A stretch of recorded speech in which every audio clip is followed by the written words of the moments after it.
distributed? I thank the chairman. The amendment, frankly, is a fairly simple one. It says that there will be an earmark moratorium for the 110th Congress, coupled with the provisions of the Wolf-Kingston bill, of which many are familiar with, which would provide a commission that would actually study a joint select committee, rather, that would study earmark reform, composed of 16 members from the House and Senate majority and minority parties, to issue recommendations with regard to the process. Many of us believe, as we talk to our constituents, that they have concluded that the earmark process is broken, that it does not work for them, that all too often the process represents a triumph of secrecy over transparency, special interest over the national interest, and seniority and privilege over merit. And all too often, Mr. Chairman, I believe they are correct. Now, prior to the last election, Democrats pointed out many of the abuses in the process under a Republican majority. In many cases, they were correct. There were abuses to the system.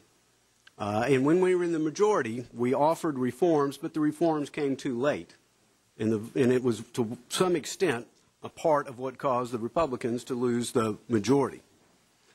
Now, Democrats said they would come in and that they would do things better. We were told that the number of earmarks would be cut in half. They have not been. With respect to the number, it's the second highest level we've ever had. With respect to the dollar value, it is certainly down, but not anywhere near half. We were told that there would be no more secrecy within the earmark process.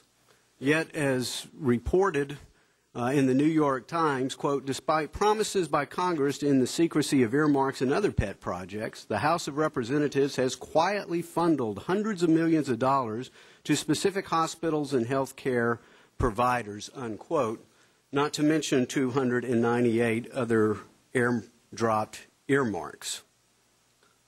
We were told by the Speaker that we would have integrity in the process, and that may be in the eyes of the beholder.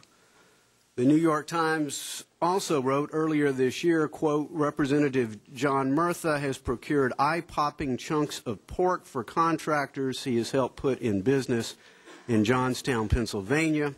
Every one of the 26 beneficiaries of Mr. Murtha's earmarks in last year's defense budgets made contributions to his campaign kitty, a total of $413,250. My assumption is that this meets the legal test. My assumption is this meets the House ethics test. I am convinced it doesn't meet the taxpayer fiscal integrity test. We were told there would be across-the-board reform, yet still we treat appropriation earmarks different than authorizing and tax. We were told that there would be no more bridges to nowhere for the kids to pay for. Well, indeed, there are no bridges to nowhere, but there appear to be arcs to nowhere and a number of other earmarks that are viewed as wasteful. And for a greater explanation of the earmarks that take place under this system, I'd like to yield 3 minutes to the gentleman from California, Mr. King.